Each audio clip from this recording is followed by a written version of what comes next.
నమస్తే.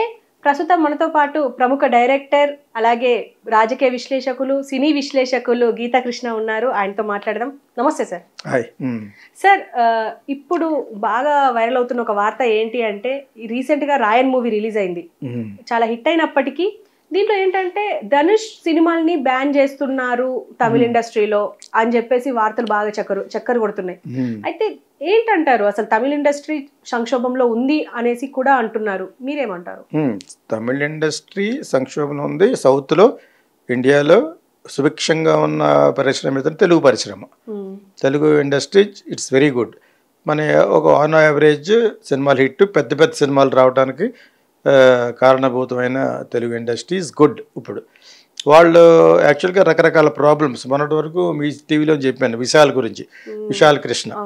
అతనికి ఇచ్చి పుచ్చుకోవడంలో తేడా వచ్చింది. అతను నడిగర సంఘంలోంచి ప్రొడ్యూసర్ కౌన్సిల్ అన్నిటికీ చేశాడు. అతను చేసినా కూడా ఎవరైతే ఎక్కడైతే చేశాడో అతను ప్రెసిడెంట్ గాను సెక్రటరీ గాను వాళ్ళే తిరిగి ఇతని మీద ఒక నోటీస్ పంపారనమాట. నీ సినిమాలు ఇలాగా, నువ్వు సినిమాలు చేయొద్దు అని చెప్పి. ఎందుకంటే అతను ఇవ్వవలసిన డబ్బులు ఉంటాయి చాలా, డిస్ట్రిబ్యూటర్లు కానీ ఎగ్జిబిటర్స్ కానీ, ఇవన్నీ వాటి మీద విశ్లేషంగా చెప్పేశాను. ఇప్పుడు ధనుష్ ఏంటంటే దీపం ఉండగానే ఇల్లు చెక్క పెట్టుకోమన్నట్టుగాను అతనికి మార్కెట్ వచ్చింది. యాక్చువల్గా ఒక 40-45 crores వరకు తీసుకునే మార్కెట్ వచ్చింది. అలాగే మన తెలుగు డైరెక్టర్ కూడా ఒక అతనికి నచ్చి డైరెక్టర్ని నచ్చి ఇచ్చాడు శేఖర్ కమ్ములకి. ఇతను కూడా కుబేరా అని చేసి అందులో స్పెషల్ క్యారెక్టర్ నాగార్జున కూడా ఇచ్చి చేస్తున్నారు. ఇవన్నీ బాగానే ఉన్నాయి. అతను కూడా తెలివైనవాడు. అతని గురించి కూడా చాలాసార్లు చెప్పాను. వాళ్ళ ఫాదర్ నాకు బాగా పరిచయం, ఫ్రెండ్. కస్తూరి రాజా ధనుష్ లాగే ఉన్నప్పుడు చాలా కష్టపడి వచ్చాడు పైకి. సేమ్ ధనుష్ లాగా ఉండేవాడు చిన్నప్పుడు. అప్పుడు వీడు కుర్రోడు అయి ఉంటాడు. తర్వాత మన జయకృష్ణ ఇల్లు కూడా కొనే లెవెల్కి వెళ్ళిపోయాడు కస్తూరి రాజా.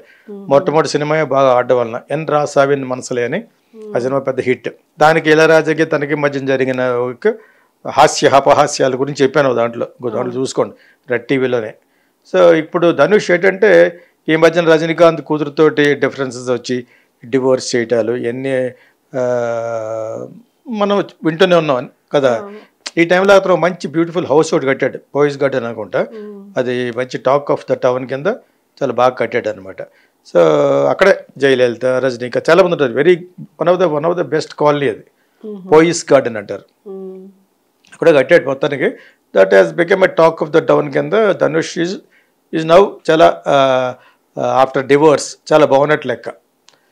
కొంతమంది అలా కూడా అంటున్నారు, అమ్మాయిని వదిలేసిన తర్వాత వీటికి చాలా బాగుందని చెప్పేసి. సో రజనీకాంత్ కూతురు. సో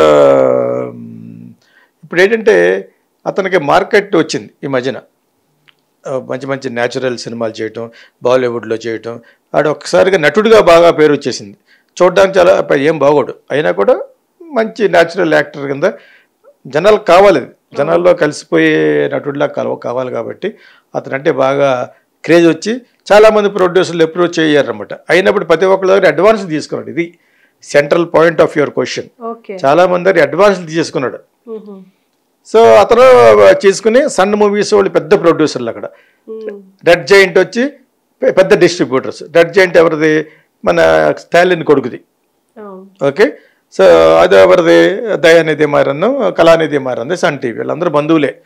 దయానిధి మారన్, కళానిధి మారన్, కరుణానిధి సిస్టర్ కూటుకులు. అదే వాళ్ళ మదర్ బ్రాహ్మణ్, వాళ్ళ ఫాదర్ వచ్చి సేమ్ ఇదే బార్బర్ క్యాస్ట్. ఓకేనా? సో టూకీగా చెప్పేస్తాను ఒకసారి మళ్ళీ. సో ఈ ధనుష్ చాలా మంది అడ్వాన్స్ తీసుకుంటే మీరు అడ్వాన్స్ వడ్డీ ఎవరు కడతారు? ఒక్కొక్కరి దగ్గర 3 కోట్లు 4 కోట్లు తీసుకుని అలాగే మనోడు తీసేసుకుని బ్లాక్ చేశాడు. అతను ఓన్గా డైరెక్షన్ మొదలుపెట్టాడు. అది ఆ సినిమాయే రాయన్. సో అతను ఇన్స్పిరేషన్గా తీసుకునే నాయకన్ను చాలా ఉన్నాయి. పెదరాయుడు, నాయకన్ను, ఇలా గాడ్ ఫాదరు, ఇవన్నీ ఏమన్నా సమస్య వెళ్తే ఇటువంటిది. విజయ్ సేతుపతి కూడా ఒక సినిమా ఇంతకుముందు హిట్ అయింది. అతను అన్నీ హిట్టే. ఇప్పుడు ప్రస్తుతం ఆడిన సినిమాల్లో డబ్బులు కలెక్ట్ చేసిన సినిమా మహారాజా అని విజయ్ సేతుపతి సినిమా ఒకటి. అందులో అనురాగ్ కశ్యప్ కూడా యాక్ట్ చేశాడు. ఆ ఒక సినిమా ఆడింది, మిగతా అన్నీ కూడా డమాల్.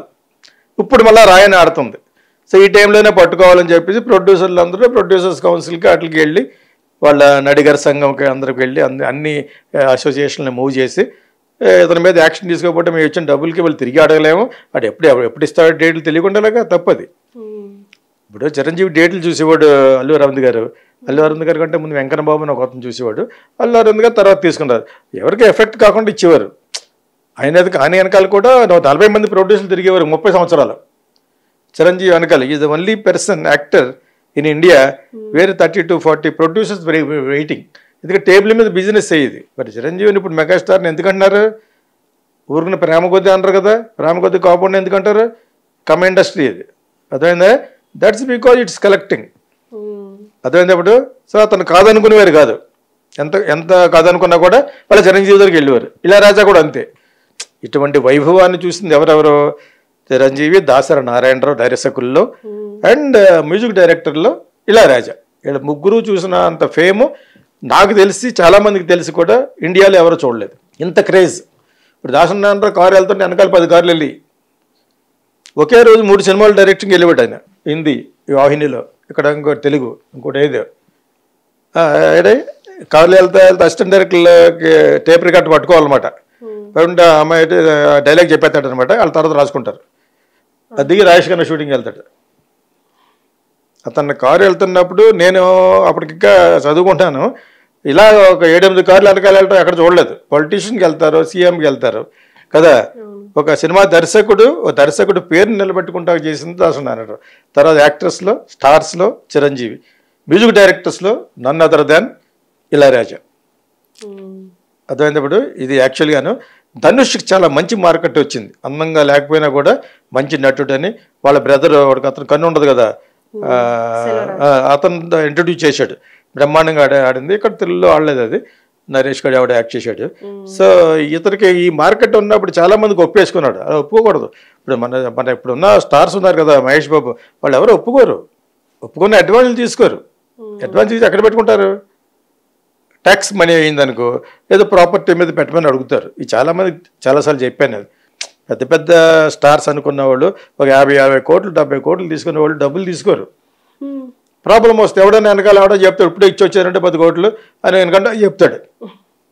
So they won't take cash. White కావాలంటే నేను తీసుకునే 50 కోట్లలో ఒక 30 కోట్లు నాకు వైట్ ఇవ్వండి, ట్యాక్స్ కట్టేస్తాను స్లాబ్తో కలిసి 30%. తర్వాత వచ్చి నేను మిగతా 20 కోట్లు బ్లాక్ ఇవ్వండి, పలానా రియల్ ఎస్టేట్ కొంటున్నాను, అతనికి అడ్వైస్ ఇచ్చి వచ్చాను అంటారు. చేతులు డబ్బులు ముట్టుకోరు. ఇది యాక్చువల్గా పెద్ద స్టార్స్ చేసే పని. వేరే గతి లేదు. వాళ్ళు ఆడిటర్ లాగా చెప్తాడు. ఆడిటర్కి కూడా చెప్పరు ఒకసారి వాళ్ళు. సో వాళ్ళని కూడా పూర్తిగా నమ్ముతాం. అకౌంట్స్ తెలిసినటువంటి ప్రతి ఒక్కడు దొంగన కొడుకే, గుర్తు చెప్పరు అన్నమాట. సో ఇది వీడు అడ్వాన్స్ తీసుకున్నాడు మనోడు.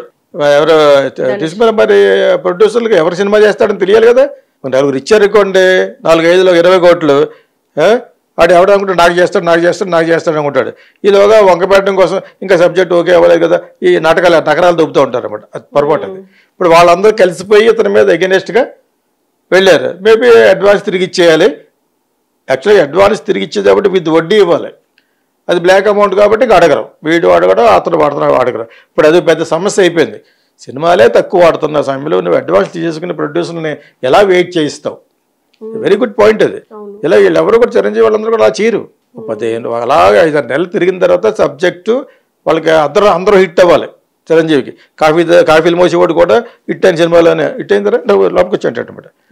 ఆ టైపు చిరంజీవి అది హిట్ అయిన డైరెక్ట్ ఎవడ తగులుతాడు. ఇలాగా వీళ్ళ దగ్గర కథలు విన్నప్పుడు టక్ ఏదో హిట్ అవుద్ది. ఆ కవటాలు 7 నెలలు పట్టుకున్నారు. బట్ వాడు ఒక షాలే ఇస్తారు, ఒక ₹1 ఇచ్చి. వాడు ఒక కళాఖండం తీశాడా? చిరంజీవికి యాక్చువల్గా అంతటి ఎనాలిసిస్ లేదు. ఎవడ సక్సెస్ అయితే ఆ సక్సెస్ దగ్గరికి వెళ్తారు. ఆ విధంగా ధనుష్ వెళ్ళాడు. చాలామంది అడ్వాన్స్ తీసుకున్నాడు. అసలే సంక్షోభంలో ఉన్న తమిళ పరిశ్రమ ఇప్పుడు ఇతనితో పైకి వచ్చాయి. విశాల్ది ఒకటి. విశాల్కి ఏమైనా పెద్ద మార్కెట్ లేదు. ధనుష్కి చాలా నెంబర్ 1 మార్కెట్ ఉంది. అతను డైరెక్ట్ చేసిన డైరెక్టర్గా పూర్వమైన సినిమా రాయన్. ఎవరు ప్రొడ్యూసర్లో? Sun TV, one of the best promotions. వీళ్ళ రెడ్ జైంట్ వీళ్ళందరూ కలిసి చేసి సినిమాని పెద్ద సక్సెస్ చేశారు. సినిమా బాగుంటే బాగా డైరెక్ట్ చేశాడు. కాకపోతే మామూలు కథ అది. బట్ స్టిల్ మామూలు కథ అంటే ఏంటి? బ్యాట్మెన్ కాన్సెప్ట్ అంటాను నేను. ఓకే, క్రిస్టోఫర్ నోలన్ చేసిన బ్యాట్మెన్ అంటే ఎక్కడైనా అన్యాయం జరుగుతుంటే అన్యాయం వెళ్ళి ఇతను సరిదిద్దడం. అదేంటి? అది రకరకాల ఫామ్లో వచ్చింది. Godfather, Mario Puzo Godfather, Al Pacino act చేసింది. అవి మెయిన్గా తీసుకున్న సినిమాలు చాలా ఉన్నాయి. So Godfather concept, Batman కాన్సెప్ట్లో ఒక పెద్ద మనిషి ఉంటాడు, ఎవరు పెద్దరాయుడు, ఎన్ని ఉన్నాయి కదా. ఇవన్నీ కూడా పేయింగ్ ఎలిమెంట్, బాగా ఆడే సినిమాలు. సో ఆ విధంగా మనోడు నేను చూడలేదు ఇంకా చూడకుండా చెప్పకూడదు, కానీ అలా ఉందని విన్నాను. నేను రివ్యూస్ చూసాను, టైమ్స్ ఆఫ్ ఇండియా ఈ చూశాను.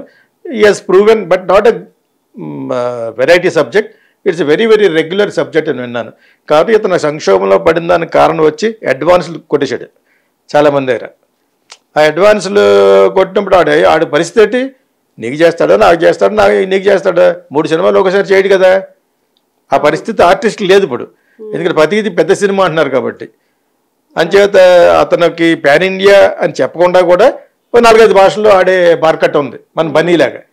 బన్నీ అనుకోకుండా పాన్ ఇండియా అయిపోయాడు. అతను ఊహించలేదు. దాని గురించే చాలామంది అసూయపడుతూ ఉంటారు బన్నీ మీద. అదేవిధంగా అక్కడ ధనుష్ మీద కూడా చాలామంది జలస్ ఫీల్ అవుతున్నారు. కాబట్టి అతను పొరపాటు ఏంటంటే he has taken advance for many people and blocked, which is not correct. Okay, sir. Thank you.